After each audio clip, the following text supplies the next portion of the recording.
O que podemos aprender dos jovens na Bíblia? Segunda parte, Isaac. Comentário de Emaro Persona. Mas vamos para o nosso próximo convidado aqui, que é Isaac.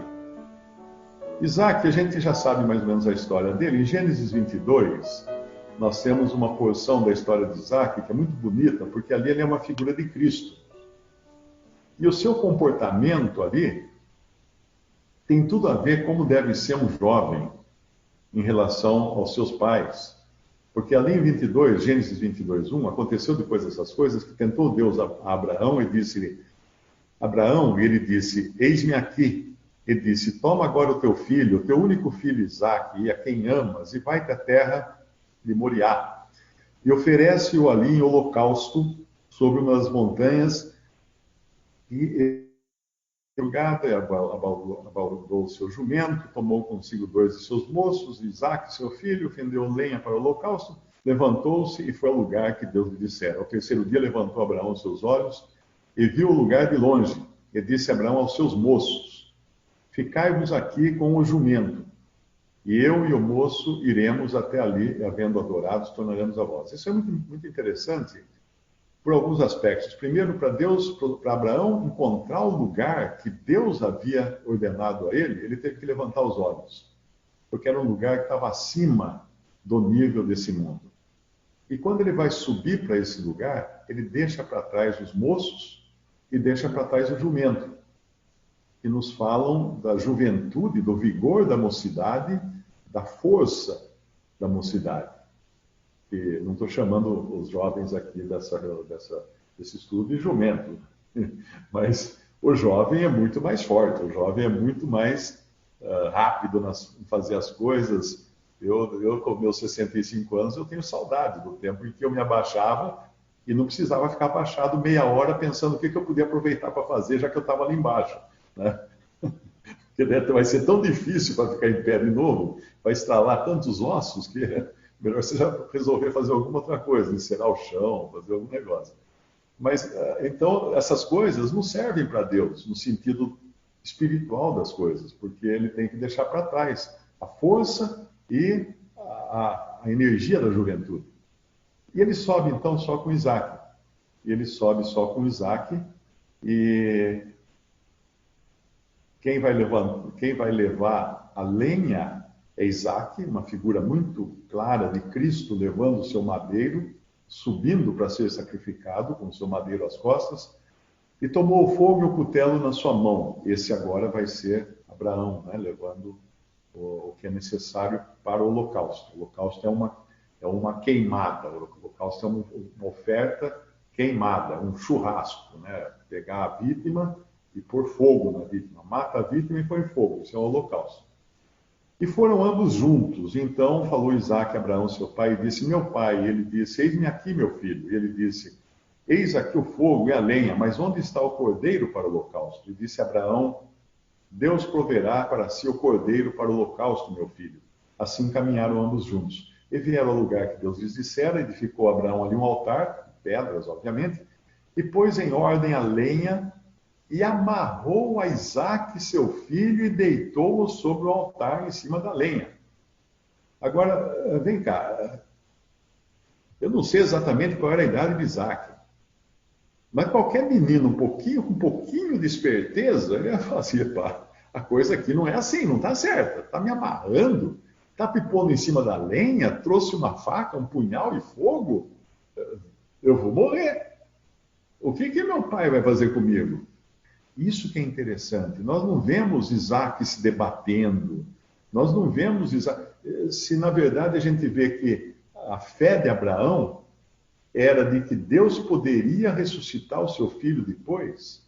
Isso é falado, acho que em Hebreus, se não me engano, é Hebreus 11. Hebreus 11, 17. Pela fé ofereceu Abraão a Isaque, quando foi provado, sim, aquele que recebera as promessas, ofereceu seu filho unigênito. Sendo-lhe dito, em Isaque será chamada a tua descendência. Considerou que Deus era poderoso para até dos mortos o ressuscitar. E também em figura o recobrou.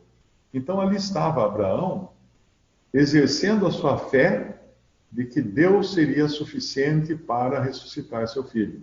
Mas estava também Isaac compartilhando da mesma fé de Abraão. Porque senão ele estaria se debatendo, ele estaria brigando, ele estaria correndo. E Abraão, não sei, a idade de Abraão era mais de 100 anos agora. Será que ele pegava um garoto correndo? De jeito nenhum. Então ele não ia conseguir, de maneira alguma, vencer a corrida do garoto. Mas então o menino está sujeito ao seu pai. Isso é um exemplo tremendo, não só da sujeição do Senhor em ir até o Calvário, porque isso tudo é uma figura do seu sacrifício, mas de como um jovem deve ser sujeito também a seus pais.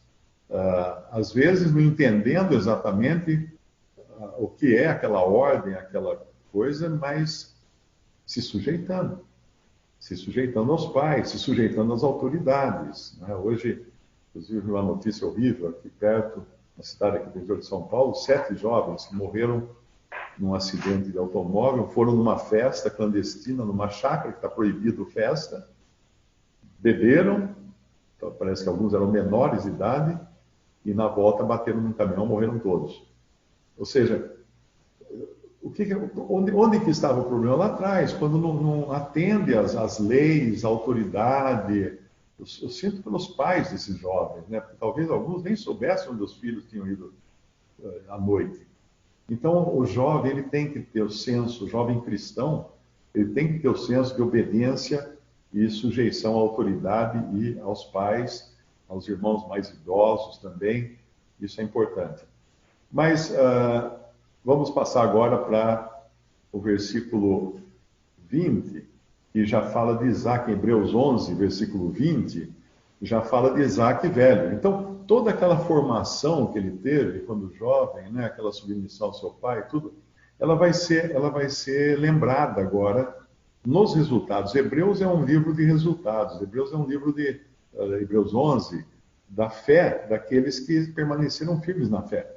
Pela fé, Isaac abençoou Jacó e Esaú no tocante às coisas futuras. Agora pensa na história, né, rapidamente. Como é que era a história desse Jacó e desse Esaú? Esaú era mais velho. Esaú nasceu primeiro, Esaú era o primogênito. Porém, Jacó, junto com sua mãe, com Sara, armaram um estratagema. Jacó botou uma pele no braço, porque Esaú era peludo, Isaac já estava cego. Então, Esaú, a hora que pôs a mão, pensou que era Isaac, a hora que pôs a mão, pensou que estava abençoando Esaú, mas era Jacó que estava fantasiado de Esaú ali. E então, no fim da sua vida, porque Jacó acabou surrupiando o direito à primogenitura. Esaú trocou esse direito por um prato de lentilhas, né? Então ele fez uma coisa horrível. Mas também Jacó fez outra coisa horrível, que foi armar todo esse esquema para enganar o seu pai. Então, Isaac abençoou Jacó. Depois, quando ele percebe, ele fica muito bravo. Isaac ficou muito bravo de ter abençoado o filho errado, mas já tinha abençoado. Jacó já tinha agora o selo da primogenitura. Por isso que quando algumas pessoas falam assim, mas quando fala que Jesus é o primogênito, então quer dizer que ele foi criado, ele nasceu, o primeiro filho. Não. Primogenitura não significa apenas primeiro filho. Significa o primeiro em ordem, o primeiro na escala. Porque Jacó não era o primeiro filho, mas ficou sendo primogênito porque ele recebeu a bênção de primogenitura. Então é muito importante entender que primogenitura não é apenas o que nasce primeiro, mas é também o título. Não é? Então aqui nós vemos o que Isaac faz é muito bonito, é muito louvável, porque ele abençoa os dois, Jacó e Esaú, no tocante às coisas futuras. Ele não guardou rancor de Esaú, ele não guardou rancor de Jacó. Ele abençoou os dois igualmente. Ele poderia guardar rancor de Esaú por ter considerado o seu direito de primogenitura uma coisa tão banal ao ponto de trocá-lo por um prato de lentilhas, né? E poderia também ter amaldiçoado Jacó por causa do seu estratagema, mas não, ele abençoa Jacó e Esaú. Então isso nos ensina uma coisa também muito importante, todo jovem, todo cristão deve saber, não guardar rancor. não guardar raiz de amargura, não ficar cozinhando o galo. É cozinhando o galo que fala, né?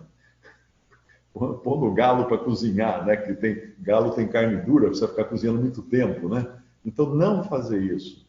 Porque quando você tem amargura de alguém, quando você tem rancor de alguém, quando você guarda a raiva de alguém, você fica algemado a essa pessoa.